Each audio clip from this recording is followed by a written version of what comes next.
Most organizations are building chatbots right now because they are easy to deploy, they look impressive in demos, and they cost less than hiring another support person. Everyone is jumping on the trend. But here's the problem nobody talks about. They are building chatbots because the technology is easy, not because chatbots solve their actual problem. A chatbot answers questions. It sits there, waits for someone to ask it something, and then it generates a response. That is useful for basic FAQs. But a digital twin does something completely different. A digital twin makes decisions. It observes patterns, understands context, and acts on incomplete information.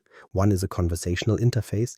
The other is a decision engine. The distinction matters because they have opposite economics. A chatbot costs money to run. You deploy it, you pay for the tokens, you monitor it, and if you are lucky, it deflects some support tickets. That is cost containment. A digital twin generates money. It accelerates your workflow, reduces cycle time, prevents mistakes, and makes your people more effective. That is revenue impact. But here's the real issue. Your logic is undocumented. Most organizations have never written down how their experts actually make decisions. They know it happens, but they have never codified it. So when you build automation without that logic, your system fails the moment the context changes. A new customer type arrives. A policy shifts, the organization restructures, and suddenly your chatbot is useless because it was never designed to reason, only to retrieve. This episode is about moving from chat interfaces to logic systems. It is about stopping the chatbot trap and building something that actually thinks. What you're actually building. You need to understand the architecture difference first because it changes everything about how you design, build, and measure success.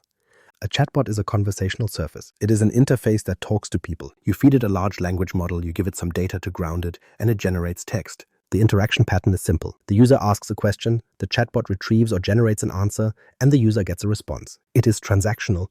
Each conversation is isolated. There is no memory of past decisions, no understanding of process context, and no ability to reason about consequences. A logic bot, or diagnostic agent, if you want the technical term, is a decision engine. It reasons about workflows. It does not just answer questions.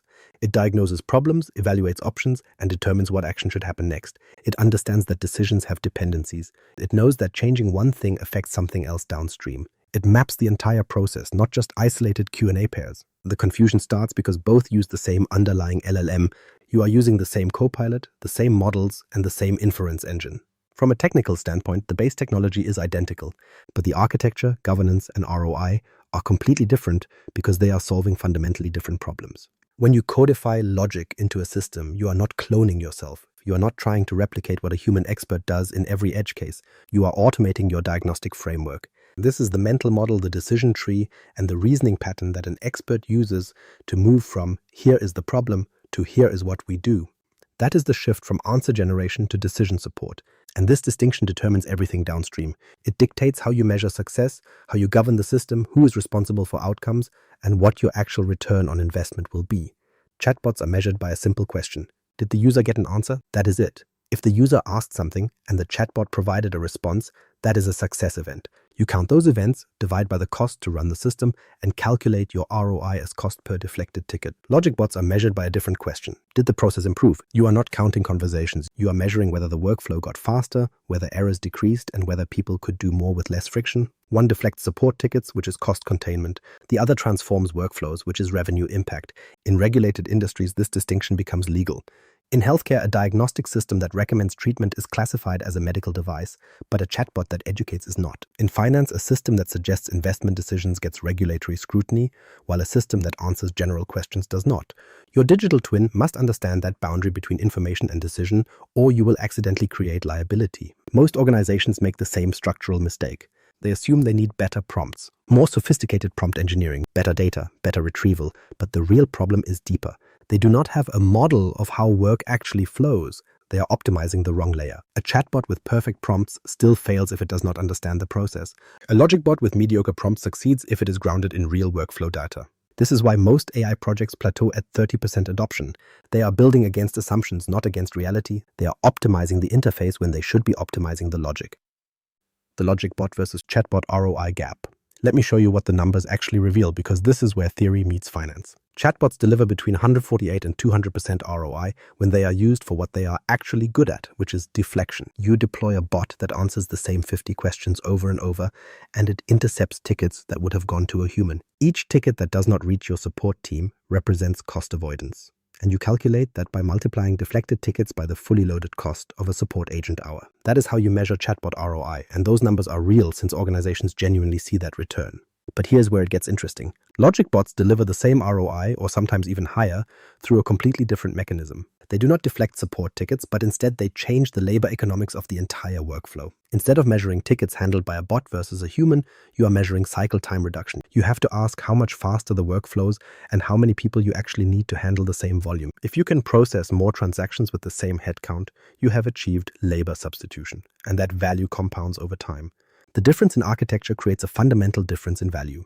A chatbot contains cost, acting as a lever that reduces what you are paying for support, while a logic bot unlocks capacity. It lets the people you already have do more, better, and faster. One is about spending less, but the other is about earning more. The problem is that most organizations measure chatbot ROI using chatbot math. They focus on how many tickets were deflected, but with logic bots, you have to measure differently. You need to look at how much cycle time improved, how many people were redeployed, and the total value of transactions processed. When you do the math correctly, the ROI profile is much stronger because you are measuring process transformation rather than just support reduction.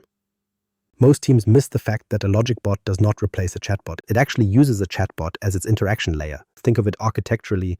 You have Copilot Studio agents that can have conversational interfaces, meaning they can talk to users, understand what they want, and ask clarifying questions. But the backend runs on deterministic logic. The conversation is just the front door, while the logic is the actual building. When you separate those concerns, something magical happens and your ROI becomes predictable. This is why 2026 architecture puts conversational AI at the edge and logic at the core. The LLM handles interpretation, but the logic handles execution. The conversation stays flexible and adaptive, while the decision-making remains transparent and auditable. You get the best of both worlds, which means natural interaction paired with reliable outcomes. Most chatbots fail for a simple reason.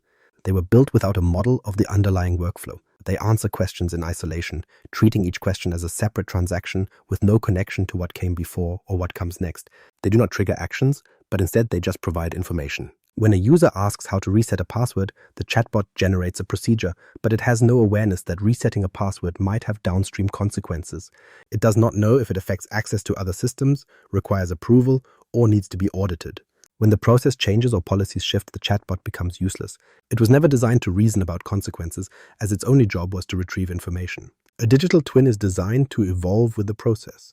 It understands that everything connects to something else. If you change a routing rule, it knows which teams are affected and how cycle time will shift. If you tighten a security policy, it models whether that will create bottlenecks. When you add a new approval step, it predicts the exact cost in cycle time. That is not a chatbot. That is a system that thinks about your business the way your experts do. The diagnostic model versus chatbot boundary. There is a line you need to understand, and it is not always obvious where it sits. In healthcare, that line is regulatory and clinical, but the principle applies everywhere. If you cross it without knowing, you have created a massive legal liability. In healthcare, a chatbot that educates is just information. You can build a bot that explains what diabetes is, how to recognize symptoms, and what treatment options exist. That is useful and defensible, but a system that recommends which treatment a specific patient should receive is no longer a chatbot. That is a diagnostic model, and in the eyes of the FDA, that is a medical device. It requires validation, clinical evidence, and governance that a chatbot never touches. The same LLM can do either, but the difference is what it is allowed to output. One generates educational text, while the other generates clinical recommendations. It is the same technology, but a completely different classification. If you build the second one thinking you are building the first, you have now created a regulated medical device without intending to. This is not just a healthcare problem. In finance, a system that suggests investment decisions gets heavy regulatory scrutiny. In law, a system that recommends legal strategies touches complex compliance frameworks. In human resources, a system that makes hiring recommendations carries liability that a system that just answers hiring questions does not. Your digital twin must know this boundary between information and decision, or you will accidentally stumble into a regulatory minefield. The foundation of a trustworthy digital twin is something Microsoft calls the no new privileges principle. It is simple but profound. Your digital twin does not get access to data the user does not have, and it does not make decisions the user could not make. It does not bypass existing governance or security controls, and it does not become a super user that somehow transcends your organization's normal constraints. When you codify logic, you are not creating something smarter than your humans, but rather you are automating a decision framework that operates within the exact same boundaries your people do. This is the foundation of trustworthy AI. The system does not get special powers, and it gets the same view of the world that the user it is assisting gets. If you cannot see a document, neither can the agent. If you do not have permission to change a record, the agent does not either. If a policy says you cannot do something, the agent cannot bypass that rule. This constraint is actually what makes automation safe at scale. How do you know you have actually built a logic system and not just a fancier chatbot? There are concrete markers. First, it has explicit decision trees rather than just language generation, so you can draw a diagram of how it thinks. Second, it logs every decision and the reasoning behind it, which means you can audit what it did and why. Third, it can be tested against known scenarios, allowing you to run historical cases through it and verify it makes the right calls. Fourth, it fails gracefully when context is missing, so it does not hallucinate or guess. It simply says it does not have enough information and asks for clarification. And fifth, it escalates to humans when confidence is low because it knows its limits. A chatbot generates text whether it has confidence or not. It sounds authoritative about things it is not sure of because it does not have decision trees. It has probabilistic language distributions, so it does not fail gracefully, but instead it fails confidently. This brings us to governance, and this is where the gap between intention and reality becomes painful for most organizations. Chatbots need content moderation and tone control because you want them to be helpful and not offensive. Logic bots need something fundamentally different, which is decision auditing and outcome validation. One is about being helpful, but the other is about being reliable. One needs a brand voice, while the other needs a clear audit trail. Your digital twin must be built with governance-first thinking. It cannot be an afterthought or a compliance checkbox. It must be built from the ground up, assuming that every decision it makes will be scrutinized and every action it takes will have consequences. Transparency is mandatory. This is why 71% of organizations are stuck in pilots today. They did not do this, and they built the agent first and tried to bolt governance onto it afterward. By then, the architecture simply will not support it. The architecture. Copilot Studio as the brain. Now we need to get technical in a way that actually matters for your business. Understanding how logic is codified in Copilot Studio is where your intention finally meets implementation. And this specific layer is what separates a working system from an expensive, failed pilot. In Copilot Studio, your logic lives in 3 distinct places: topics, tools, and knowledge sources. Once you understand what each one does, the entire architecture starts to make sense. A topic is a decision point. It isn't just a conversation starter or some generic chatbot intent, but rather a specific and bounded problem space. When a user brings a problem to the system, a topic activates to match that intent and triggers the logic that needs to fire. Think of it as a diagnostic pathway for a specific class of problem. Troubleshoot login issues is a topic, and inside that topic are subtopics for different scenarios, like forgotten passwords, locked accounts, or expired MFA tokens. Each subtopic has specific questions it asks and data it checks, mirroring how an expert actually diagnoses a problem by narrowing down the possibilities until the root cause is clear. When you build a topic, you are essentially documenting your own expertise. You are taking the mental model from a specialist's head and making it explicit enough that a machine can follow that same reasoning path. A tool is an orchestration point. This is any external system the agent calls to get work done, such as Power Automate flows, logic apps, or custom APIs. Each tool has a clear input schema for what it needs and an output schema for what it returns, and the agent learns when to call them based on the context of the conversation. You might have a tool that queries your identity system for permissions or another that opens an incident ticket in your ITSM platform. This is where logic turns into action because the decision engine determines that something needs to happen and the tool makes it happen in your real-world systems. Knowledge sources are curated, approved content. This is not a random dump of raw PDFs or 10,000 unorganized files from a shared drive, but actual sources of truth. These are SharePoint runbooks validated by your experts or Dataverse tables containing historical cases and their resolutions. The agent retrieves this relevant knowledge to inform its decisions, which prevents the system from hallucinating. It can only say what it knows and only recommend what is documented as valid, so the quality of this grounding determines if the twin is reliable or just confident sounding. There is an architectural insight here that changes how you think about automation. Traditional automation is procedural, meaning you write out every single step from A to B to C and tell the machine exactly when to loop or wait. It is a rigid script that someone had to design in advance because the machine cannot think for itself. Copilot Studio logic is different because it is declarative. You declare the goal, you declare what you know about the situation, and you declare the desired outcome so the system can figure out the steps. While this might sound like you are losing control, it actually adds a massive amount of flexibility. When your process changes or a new exception emerges, you simply update the knowledge source or add a new topic instead of redesigning a massive procedural script. This makes logic bots much more maintainable than traditional RPA, which is notoriously fragile and breaks the moment a UI or process changes. Logic bots adapt because they reason about outcomes instead of just following a sequence. Topics work because they mirror how experts classify problems and ask diagnostic questions. Tools work because they act as the bridge between a decision and an action.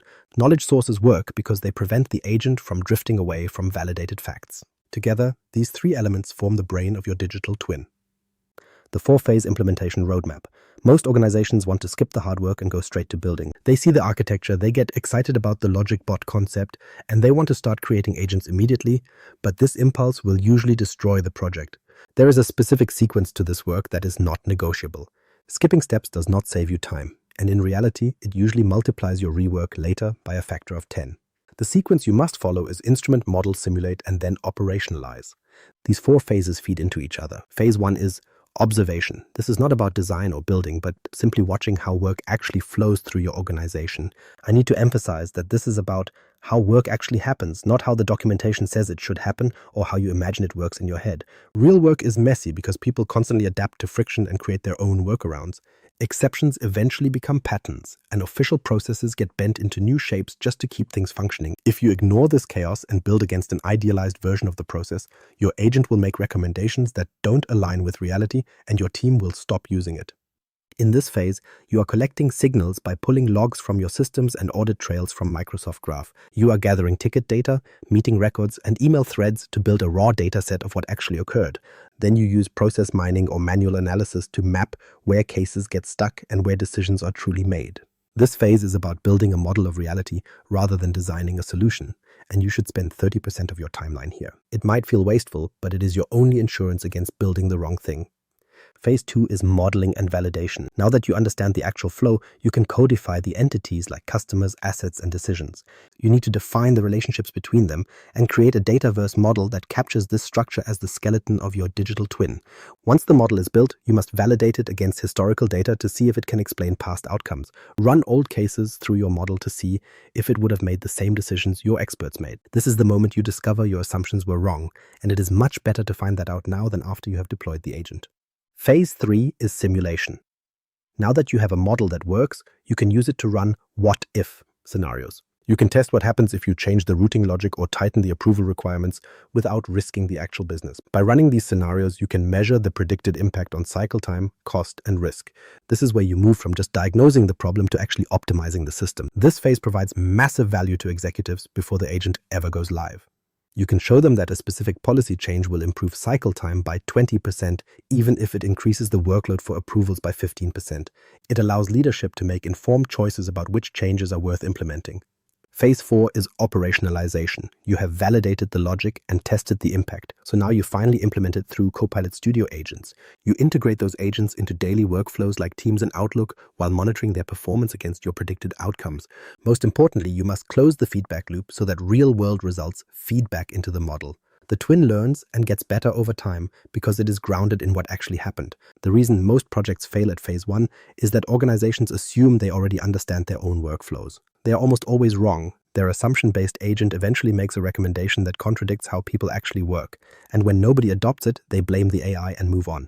A digital twin built on assumptions is just a digital hallucination. You have to stay uncomfortable with what you don't know and watch the chaos of your actual processes. If you have the discipline to do phase 1 correctly, the rest of the roadmap becomes a matter of simple execution. If you get phase 1 wrong, you are just building a foundation on top of fiction. The data foundation. Your digital twin is only as good as what it eats. Most teams get this wrong because they think data is the easy part, but in reality, they couldn't be more wrong. Your twin needs signal from multiple sources working together to actually function. Microsoft 365 data gives you collaboration signals like Microsoft Graph, audit logs, and usage reports, which act as the connective tissue of modern work. You also need operational data from your ERP, CRM, and ticketing systems to form the business outcome layer. Process data from workflow logs and decision events provides the transaction history, while content data from policies and runbooks serves as your reference material. All of these together form the sensory input for your digital twin. They answer different questions, and the twin needs answers to every single one of them. But here is where the architecture creates a constraint that most teams fail to think about upfront. Your digital twin only sees what the user sees. I need to be clear about this. It is a feature, not a limitation. It means the twin respects your existing access controls. If you can't see a document, the agent can't retrieve it. If you don't have permission to view a report, the agent can't access those metrics. This refusal to grant the system broader access than humans have is exactly what makes it trustworthy at scale. The agent never becomes a backdoor to data you are supposed to be protected from. But this also leads to a much harder problem. If your permissions are fragmented or access is scattered across different systems with different rules, your twin has incomplete context. It will make recommendations based on a partial view of reality.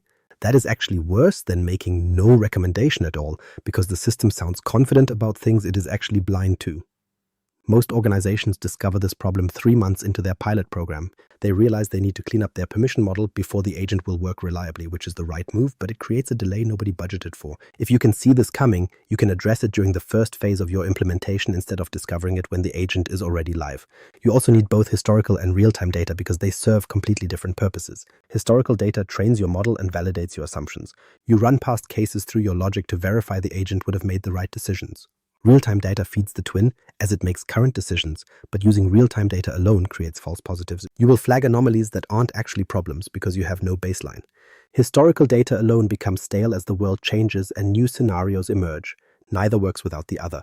The grounding layer is where knowledge sources actually matter. To be blunt, if you dump 10,000 documents into your knowledge source, you have made your agent worse. You have given it more to retrieve from, which leads to more noise, more irrelevant results, and more contexts that encourage hallucinations. The best twins use small, well-structured knowledge bases. One validated runbook beats 100 raw PDFs, and one current policy document beats 3 archived versions that contradict it. Curation is labor, but it is also non-negotiable. The quality of your grounding determines whether the twin is reliable or just sounds confident. Data governance has to be in place before you build the twin. You need sensitivity labels to classify what is confidential and access controls to specify who can see what. Retention policies determine how long data lives, and these aren't restrictions on your agent, they are constraints that the agent inherits. If your governance is weak, the twin will expose data you thought was protected. If your data is misclassified, the twin will make decisions based on corrupted information. This is why 71% of organizations are stuck in pilots. They skipped governance and built the agent anyway. Now they are trying to retrofit controls onto a house after the walls are already built. Fix your governance first, then build the twin inside that framework. It is the difference between a sustainable system and an expensive failure. Copilot Studio governance and safety. Governance sounds like a compliance checkbox, but it isn't. It is the infrastructure that determines whether your digital twin becomes a business asset or a massive liability. The architecture matters because you cannot bolt governance onto a system after it is finished. It has to be part of the structure from the very beginning. Copilot Studio agents run under the same identity constraints as a human user. That is the foundation of the entire system. It isn't something you configure. It is built into the platform itself. The agent cannot access data it shouldn't see, and it cannot perform actions it isn't authorized to perform. This baseline is known as the no new privileges constraint, and it ensures the system respects your existing security model. Beyond that baseline, you have layers of governance to think about at each stage of the agent lifecycle. Environment zoning is where the process starts. You are going to have development environments where low restrictions make sense and speed matters for fast iteration. You then need test environments where business data is allowed, but strong approval workflows are enforced. Finally, you need production environments where strict change control is non-negotiable and every action is logged at full audit depth. Each zone has different rules. Your digital twin moves through these zones as it matures, and treating them differently protects you from expensive accidents. Data loss prevention policies control which connectors an agent can use. This is the practical side of governance. By default, you should block the sensitive connectors. If your agent needs to call a connector that touches financial data or customer information, you explicitly enable it in the right environment. Being restrictive by default and opening only where justified is the posture that prevents accidental exposure. Most teams get this backwards by enabling connectors broadly and hoping people use them responsibly. That isn't governance, that is just hope. Real governance is blocking first and proving a business case for opening. Audit logging is where you prove the system did what it was supposed to do. Every decision the agent makes is logged, along with every tool it calls and every knowledge source it accessed. This creates a chain of evidence. If something goes wrong, you can trace exactly what happened and in what order based on the context. This audit trail is your defense when something needs explaining, but it is also your evidence that the system worked as designed when things go right. For regulated workflows like compliance or financial decisions, audit logging isn't optional. The human-in-the-loop pattern recognizes that some decisions should never be fully automated. Financial commitments, access changes to privileged systems, and sensitive communications all fall into this category. The agent can prepare the decision by gathering context and running diagnostics, but a human must approve it before execution. Copilot Studio supports approval workflows natively, which allows your topics to branch to approval steps. This is where you balance the efficiency of automation with the accountability that certain decisions require. You aren't eliminating human judgment, you are just automating the busy work. Monitoring determines whether your governance is actually working or just for show. You need to watch false positive rates closely. If alerts exceed 25%, the model needs retraining because people will stop trusting it. Track adoption metrics to see if the agent is actually being used or if skepticism has eroded confidence. Measure business outcomes to see if the process is actually improving. Review escalations to see what decisions humans are overriding.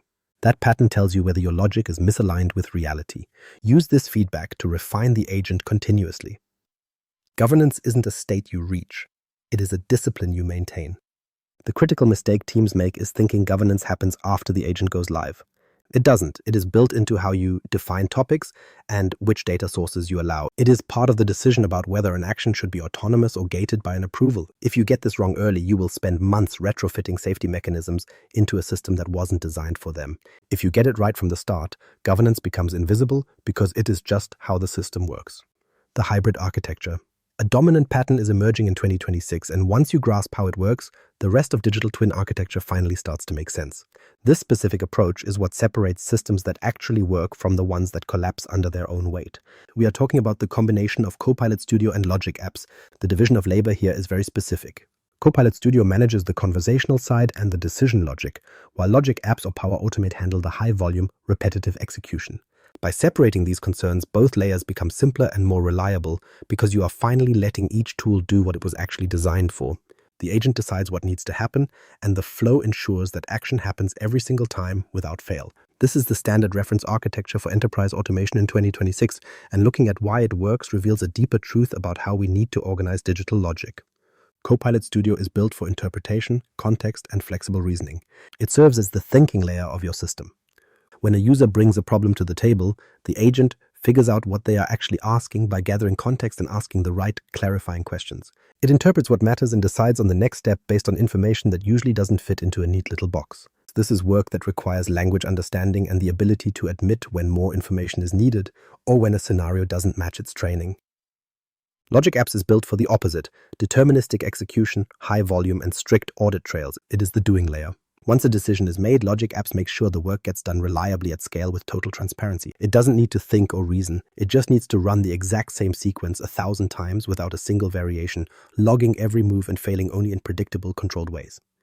In a real-world scenario, a customer service agent in Copilot Studio might interpret a customer's complaint to see if it's a billing error or a technical glitch. The agent understands the context and pulls the relevant history to decide which action is best.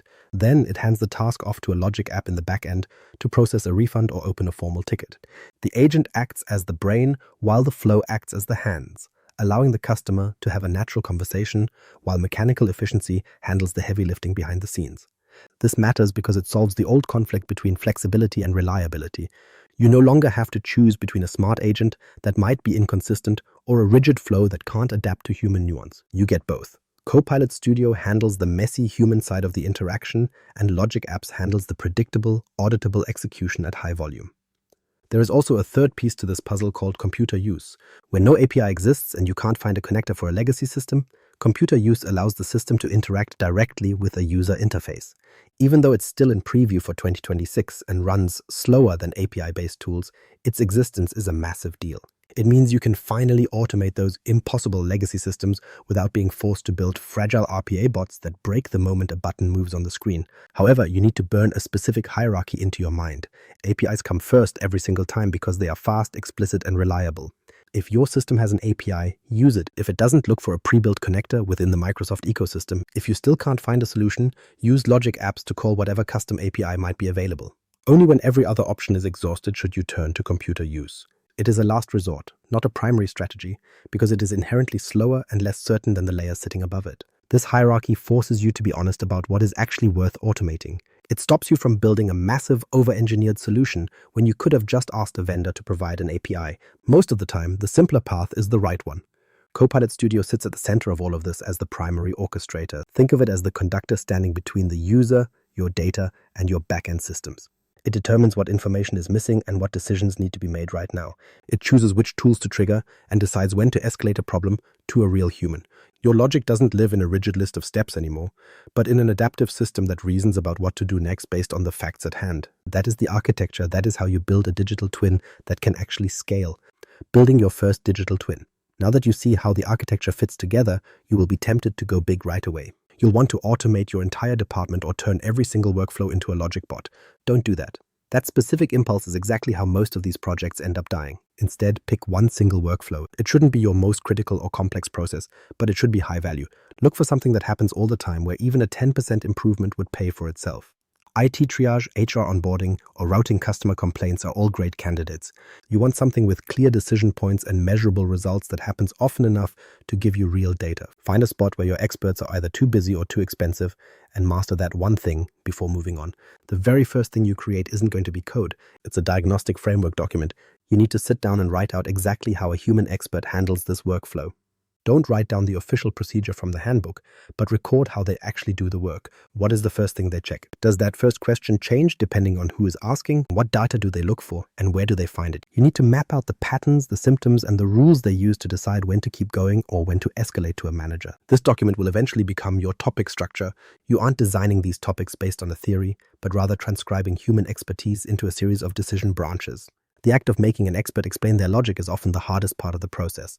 Most experts have internalized their knowledge so deeply that they can't explain it until you force them to walk through it step by step. This is where you will find the hidden assumptions and the blind spots that were previously invisible. Next, you have to tackle the knowledge base. Gather every runbook, policy, and historical case that relates to this specific workflow. Most teams fail here because they just dump every PDF they own into the system and hope for the best. You need to organize this by scenario rather than by where the file came from.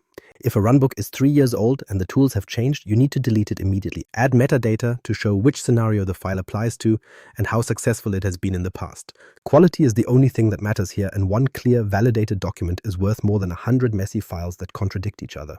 After that, define your data model. You need to decide how you are tracking things like cases, customers, and devices. Create this structure in Dataverse and then test it against your old data.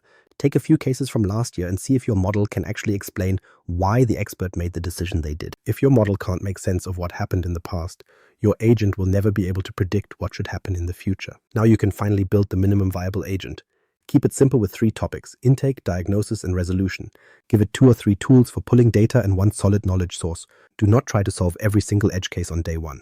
By building a small MVP and testing it with real cases, you prove the concept works without wasting months of effort on something that might not stick. The final step is the validation loop. Take those old cases that your experts already solved and run them through your new agent. Compare the agent's answer to the human's answer and look at the accuracy. You need to measure the false positives and the failures to see where the logic is breaking down. If the agent is missing a whole branch of logic, add a topic. If it's giving bad advice because it lacks info, update the knowledge source. You shouldn't even think about moving to production until your accuracy is high. If your agent is wrong more than 5% of the time, your team will never trust it.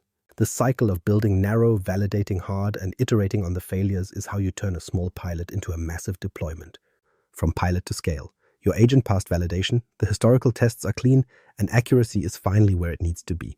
Now you hit the moment that kills most projects, which is the move from a controlled environment into full production. This transition has a specific structure that determines whether you actually gain organizational adoption or just build an expensive toy that sits unused. The proof of value phase runs the agent in parallel with how your people currently work. You aren't replacing anything yet, so the agent makes recommendations while humans still make the final calls. Your goal here is measuring 2 specific things: how often the agent's recommendation matches what an expert would have decided, and how much time the agent saves even when it's just in advisory mode. This parallel run is a massive trust builder because it doesn't force a commitment right away. People can see what the agent suggests and compare it to their own judgment, which helps them find gaps and uncover edge cases you might have missed during validation. They start to feel the friction disappear when they get a solid recommendation in 2 minutes instead of spending 30 minutes researching the answer themselves. They prove the business value to themselves before you ever ask them to rely on it, and they see it works consistently enough that they might actually trust it. During this phase, you need to measure what actually matters for the business. It isn't about how many recommendations the agent generated, but rather how much faster cases would have been resolved if those recommendations had been acted on immediately. You shouldn't look at how confident the agent feels, but how often it is actually right. The metric isn't just an adoption rate, it's how much time users spend with the agent versus searching for answers in clunky legacy tools. Business outcomes, cycle time, and accuracy are the only metrics that tell executives whether this investment was worth the money. The strategy for adoption is completely different from the pilot. In a pilot, you work with volunteers who are curious or assigned to the project, meaning they'll tolerate friction and give feedback when things break. They want the project to succeed. But production users are different because they just have a job to do. They don't care about your pilot. They only care about whether this new tool makes their day easier or harder. If you add extra steps or force them into a separate portal instead of integrating with their daily tools, they will find workarounds and revert to the old way. Adoption usually fails not because the agent is wrong, but because you made using it more painful than ignoring it. Integration is the only lever that works here. The agent needs to live in Teams, in Outlook, and in the tools people already use throughout their day. It shouldn't be a separate portal or a new browser tab they have to remember to open, so you must embed it exactly where the work happens. When something goes wrong, and something definitely will go wrong, you have to explain it transparently. Don't try to hide failures, but instead walk through what happened and how you fixed it. Trust comes from honesty and consistency, not from pretending the system is perfect. Once you've proven the pattern on one workflow, you can make replication systematic.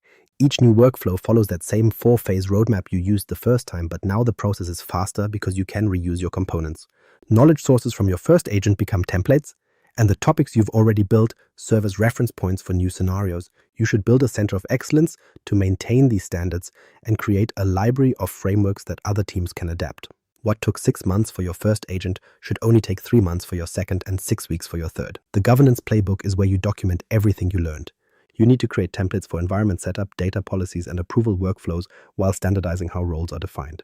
Establish a change management process for agent updates that doesn't require an executive signature for every minor tweak, but definitely requires one for fundamental logic changes. Make your governance repeatable instead of making it up as you go, and document the specific decision points that separated your successful pilots from the ones that failed. Finally, you have to answer the build versus buy question. Some workflows are proprietary and represent your competitive advantage, so you should build those yourself to keep control. Other workflows are just commodities that everyone solves the same way, which means you should buy a pre-built solution and adapt it. Some are 80% standard and 20% unique, so you extend an existing solution. The decision always comes down to how much you need to differentiate and how much maintenance you can handle. Don't build what you can buy, and don't buy what you can't adapt, because both mistakes end up being incredibly expensive. The measurement framework. You've built the agent, validated the logic, and deployed it to the team. Now you face the hardest part of the entire process, which is proving that the system actually works. This is where most organizations fall apart because they spend all their time measuring the wrong things. There are 3 layers of measurement that tell completely different stories. Business outcome KPIs tell you if the organization actually improved, while diagnostic performance KPIs tell you if the logic is working correctly. Adoption KPIs tell you if people are actually using the tool. You need all 3 because an agent that nobody uses is worthless, an agent that people use but doesn't work is dangerous, and an agent that works but doesn't improve the business is just expensive theater. Start with business outcomes because that is the only thing your executives care about. Look at cycle time reduction to see how much faster work flows through your system.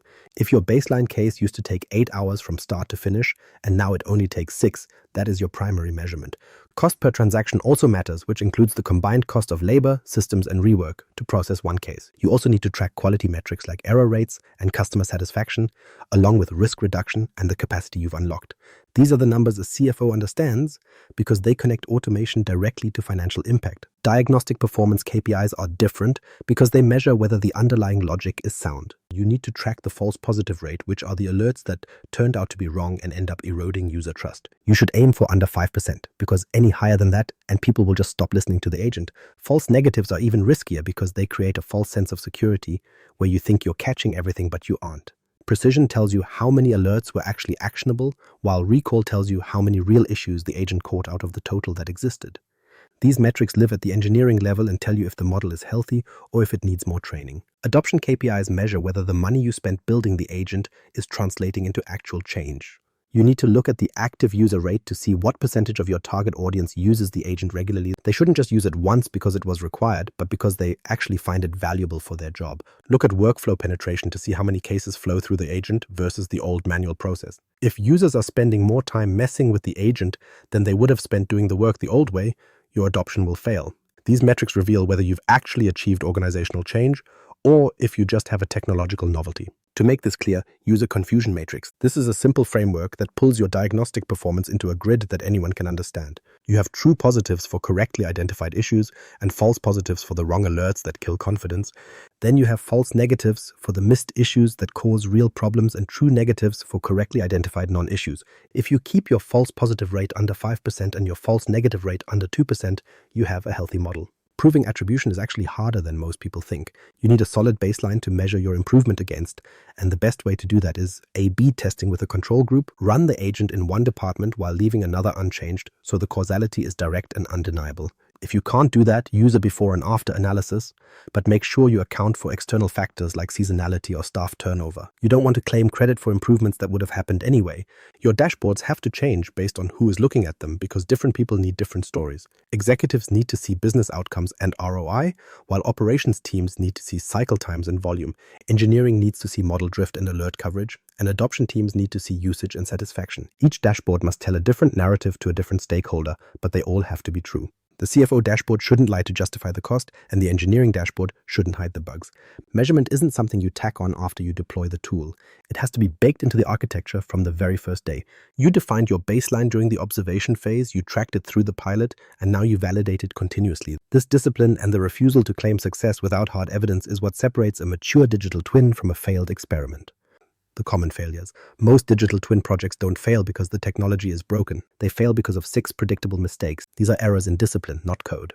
And if you understand these patterns before you start, you can design your project to survive them. The first failure is assuming you already know the workflow. This is how projects die quietly in the corner. Someone reads the official process documentation. They talk to management about how work is supposed to flow. They design an agent based on that theory. And the result is a system that is incredibly confident about the wrong thing. The agent makes recommendations that don't match how people actually get things done. So nobody adopts it, the project gets shelved. The problem is that you started with theory instead of observation. Real work is messy. It is different from documented work.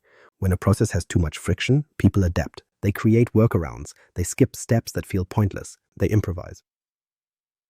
Documented procedures describe an idealized version of reality that rarely exists on the floor. If you design against that fiction, your agent will recommend actions that people won't take, because those actions contradict the actual workflow. The solution is blunt. You have to spend time watching real people do real work. Not everyone does it the same way, so you need to interview people at every level. A frontline worker will tell you a completely different story than a manager. You have to validate your understanding against historical data. Run past cases through your model and see if it actually explains what happened in the real world. The second failure is building without a baseline.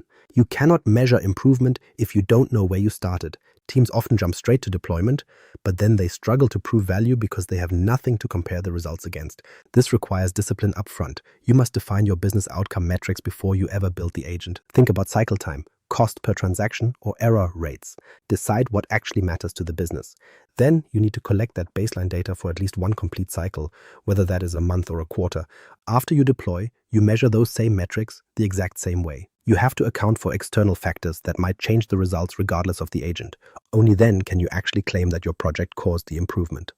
The third failure is governance theater. These are policies that exist on paper but aren't actually enforced. You might write a policy that restricts certain data connectors, but then someone needs access for a legitimate reason and they bypass the rule. If the agent is built without respecting that bypass, you have a massive inconsistency. The solution is to make governance automatic rather than aspirational. Test your governance assumptions during the pilot phase before they become production nightmares. You should audit the agent's decisions to ensure they align with policy. If you find a violation, you fix the governance model, not the agent. The fourth failure is measuring activity instead of outcomes. It is easy to celebrate that an agent handled 1,000 cases, but that doesn't matter if those cases weren't resolved faster or cheaper. Adoption rates are a vanity metric if that adoption isn't generating actual business value. You have to define the outcome first and then work backward to the metrics. Ask yourself what success looks like to an executive. Is it faster cycle times, lower costs, better quality? You must tie adoption to these outcomes. If people are using the agent but the business metrics aren't moving, something is broken in your logic, not your deployment. The fifth failure is abandonment. This is the set it and forget it trap. The world changes, processes shift, staffing turns over. When you walk away, your agent's model begins to drift. False positive rates start to climb. Adoption drops off. You have to plan for continuous operations from day one. Assign clear ownership and accountability. Someone must be responsible for monitoring performance, reviewing escalations, and updating the model every quarter. Treat the agent as a living system that needs maintenance, not a static piece of software. The final failure is over-automation. This happens when you try to automate decisions that should stay in human hands. Think about financial commitments, access changes, or sensitive communications. When something goes wrong in these areas, the liability falls on you, and trust in the system erodes immediately. Start in advisory mode. Let the agent recommend, but let the human decide. You should only move to full automation after you have proven accuracy consistently over time. Preserve human judgment for high-stakes moments. Automation isn't about removing the human. It's about removing the friction while keeping the human in control. These failures aren't inevitable. They are predictable. Build your system to avoid them. The governance twin. You have built a digital twin for your workflows. It makes decisions, it triggers actions, it integrates with your systems. But now you face a question that separates mature organizations from those heading toward a compliance disaster.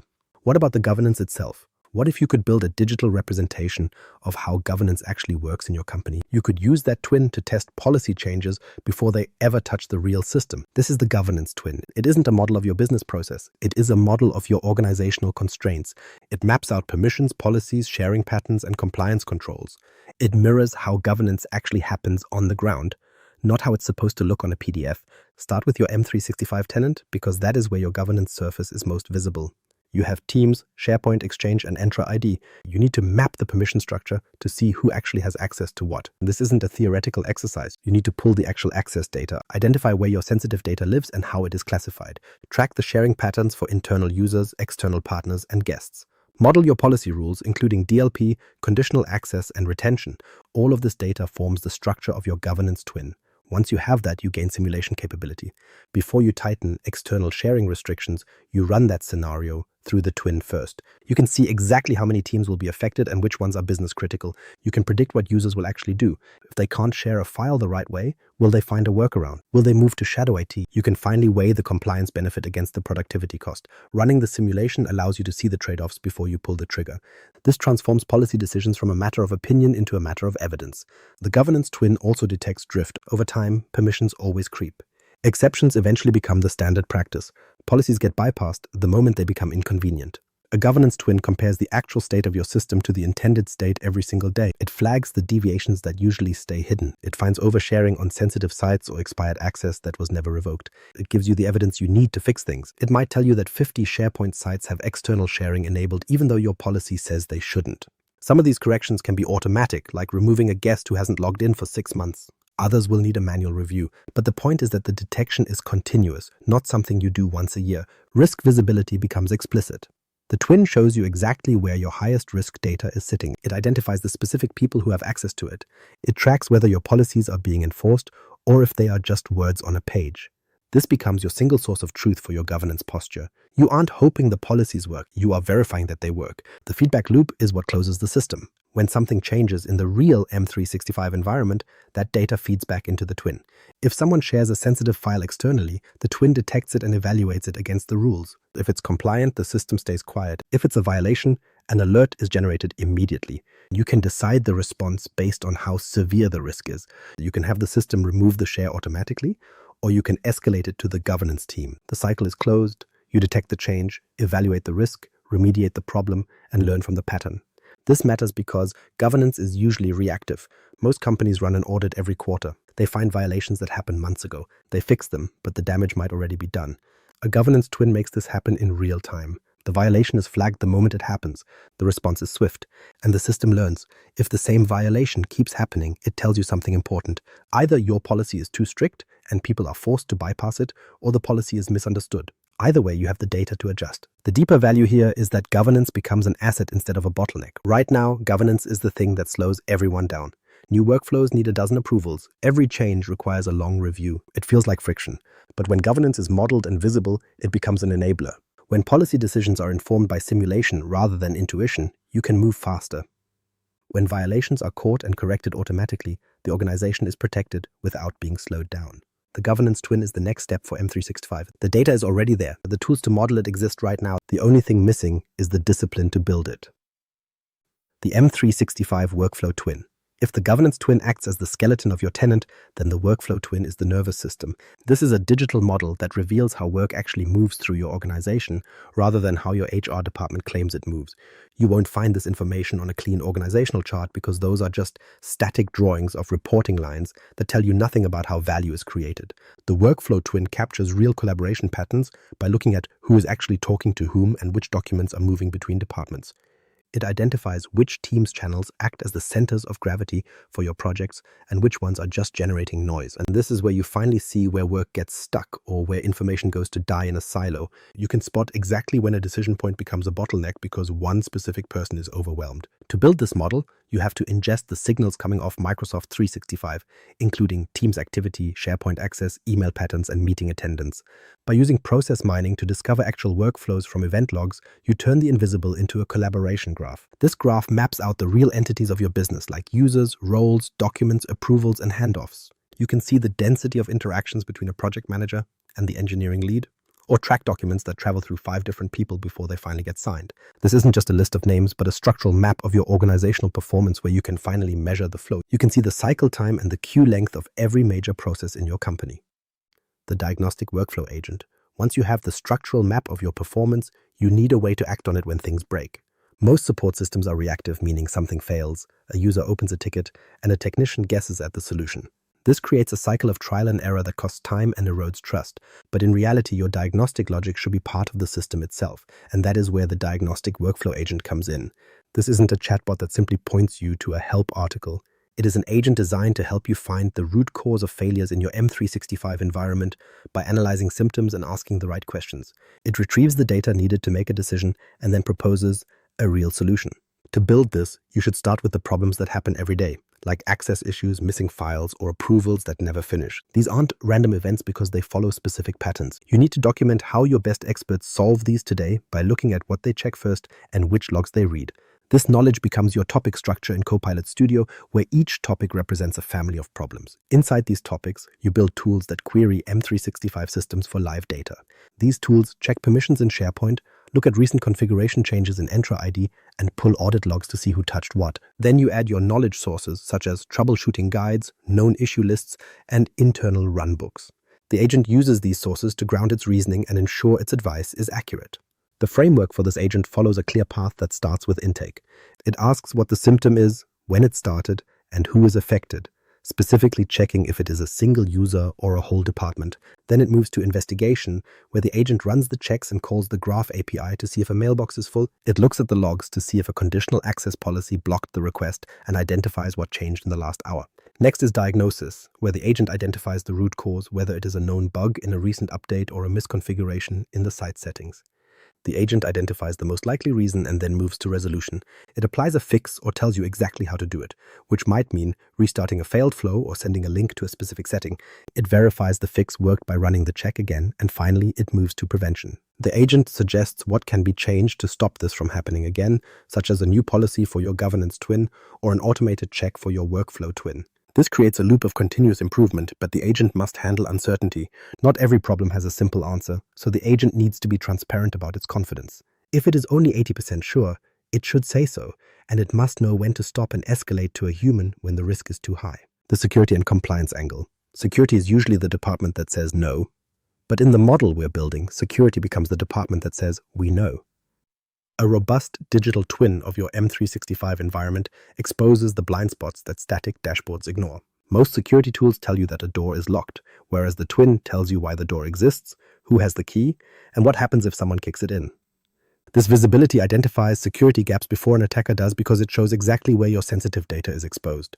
It maps the pathways of least resistance, allowing you to see who has access to your most critical files and how that access travels through your groups.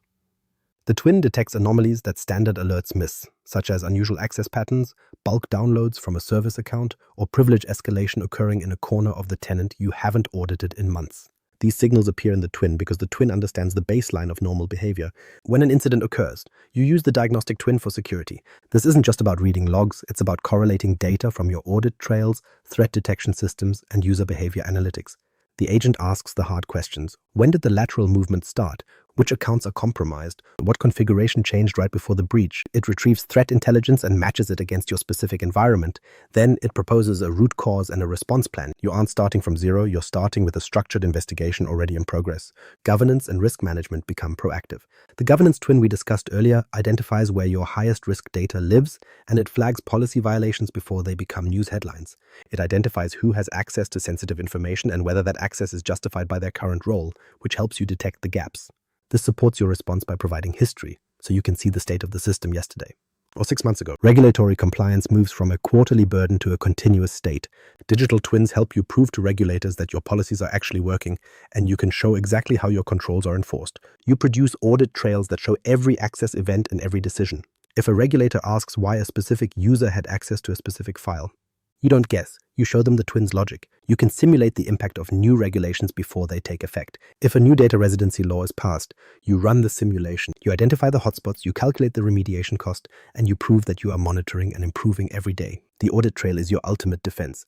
Every decision made by your diagnostic agents is recorded, including every escalation, every recommendation, and every automated action. This isn't just for compliance, it's your evidence that the system worked as you designed it. When a failure happens, and it will, the audit log tells the story, it shows the reasoning the agent used, it shows the data it retrieved, and it shows the human who approved the action. This transparency builds trust with your board and your auditors.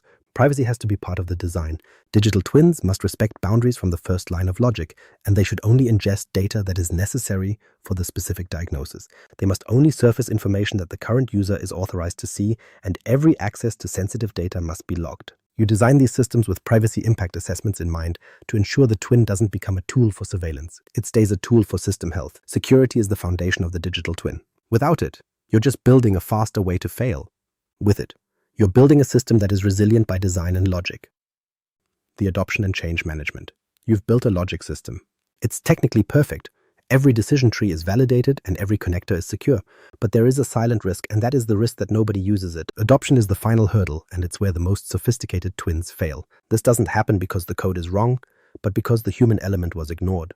People are creatures of habit who have routines built over years. If your new diagnostic agent interrupts those routines without providing immediate relief, they will simply ignore it. In reality, adoption is a battle against friction. If using the agent requires 3 extra steps, it will fail. If people have to open a separate browser tab, they will stay in their inbox. If they have to learn a complex new syntax to get an answer, they will stick to their spreadsheets. People will use new tools if they're easier than the old way. And it's really that simple. Your job is to remove every possible barrier because you are designing a path of least resistance. Trust is the other pillar. Most AI projects are black boxes where the user asks a question and an answer appears.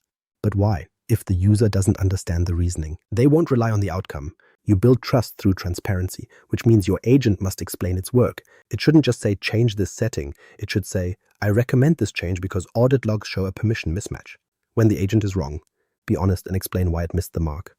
The future of digital twins. The 2026 roadmap isn't just a list of new features, and it represents a fundamental change in how we think about work. Computer use is finally reaching general availability, which means the last mile of automation is finally paved for everyone. You won't just automate tasks that have a clean API anymore, because now you can automate anything a human can see on a screen. But the real shift isn't about clicking buttons or moving a cursor. It's about multi-agent orchestration. We are moving away from the single, lonely bot that handles one task in a vacuum. Instead, we are seeing teams of agents working together in a digital ecosystem. One agent identifies a problem, another retrieves the necessary data, and a third executes the fix. They collaborate in real time with a level of reasoning that makes today's systems look like simple calculators. Generative AI is making these simulations more realistic, and it creates environments where you can test a global reorganization in minutes. We're also seeing a massive convergence of systems that used to live in silos. Historically, manufacturing had digital twins for machines, IT had monitoring for servers, and HR had process maps for people. Those worlds are finally colliding. The workflow twin we've built for M365 is merging with the physical twins of the factory floor and the governance twins of the legal department. It's becoming a unified model of the entire operation. When a machine on a factory floor vibrates, the twin doesn't just alert a technician. It checks the M365 calendar for the nearest engineer, verifies their training record in the HR system, and drafts the work order in the ERP. The pitfalls and how to avoid them. Building a digital twin is a structural shift rather than a feature you install, and it's a logic system you weave into your operation. But because it's a new model, people tend to fall into the same 6 traps. If you don't see them coming, you're just building a more expensive way to fail. The first pitfall is the assumption that you already know the workflow.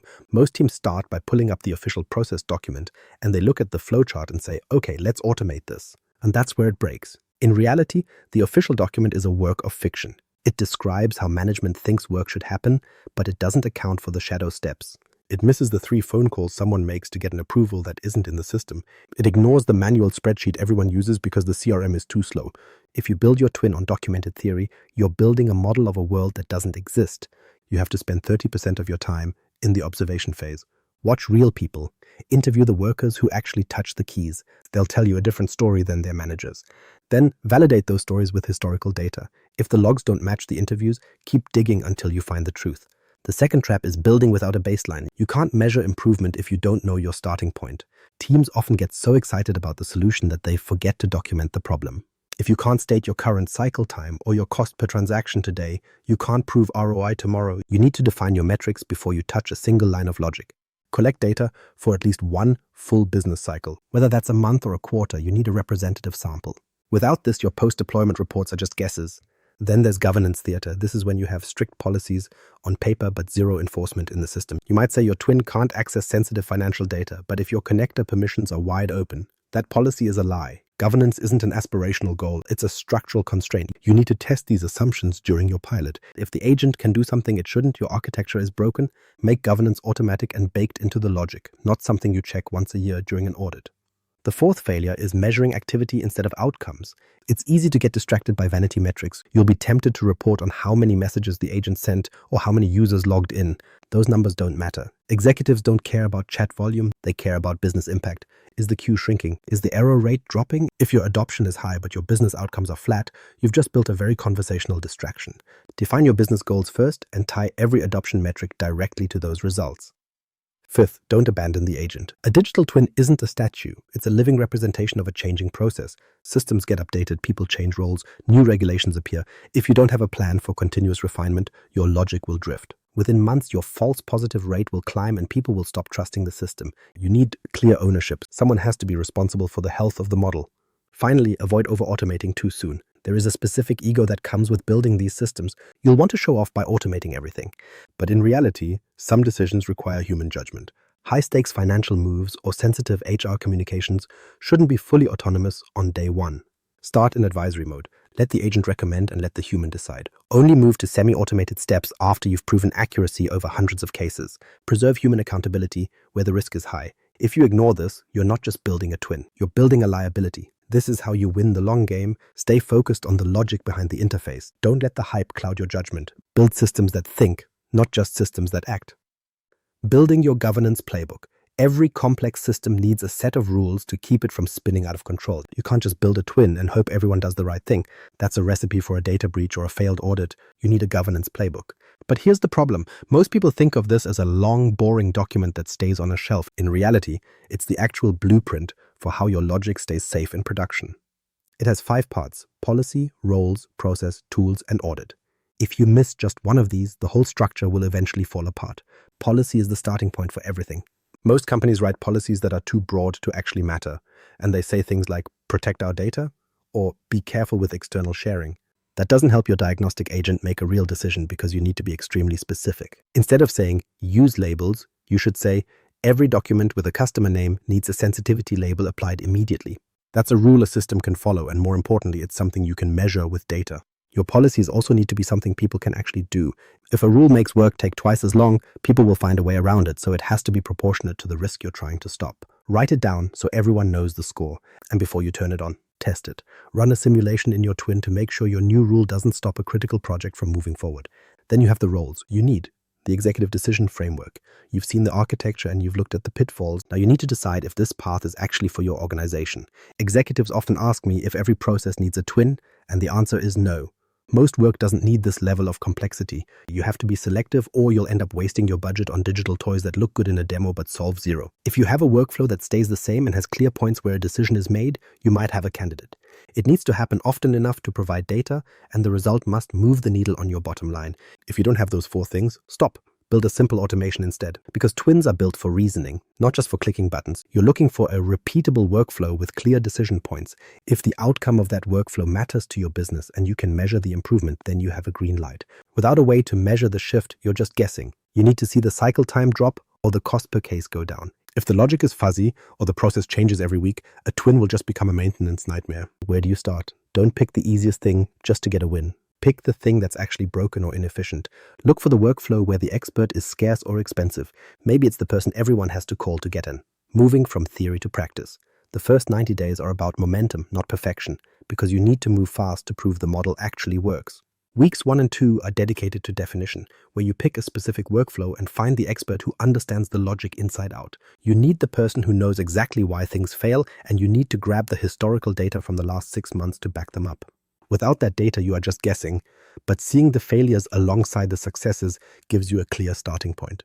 Weeks 3 and 4 move into mapping the actual state of play to validate what you think is happening on the ground. This is where you identify the bottlenecks and find the gaps between the official document and the messy reality of the job. You will see the shadow steps, the manual workarounds, and the phone calls that never show up in the logs. By looking closely at where information gets stuck, you can finally see the structural flaws that slow everyone down. Weeks 5 through 8 represent the build phase, which is the actual construction of your logic and your digital twin model. You create the knowledge base and build your first topics in Copilot Studio by mapping out the questions and wiring the tools together. This involves connecting your data sources and writing the specific instructions that tell the agent how to behave. Once the logic is wired, weeks 9 and 10 are for testing the agent against historical cases to see how it handles real-world complexity. You refine the logic based on those results and measure the accuracy while looking specifically for false positives or moments where the agent gets confused. Finally, weeks 11 and 12 are for pilot prep, which means training the users and setting up your monitoring dashboards. You have to ensure the governance rules are in place and the environment is ready before the support team takes over. The pilot phase isn't a launch, but rather a parallel run where the agent makes recommendations while humans still make the final decisions. You collect feedback and compare the agent's logic to the expert's judgment to see if they align. If they don't match, you have to find out if the data is wrong or if the logic is simply incomplete. You refine the topics and update the knowledge sources because accuracy is the only currency that matters in this environment.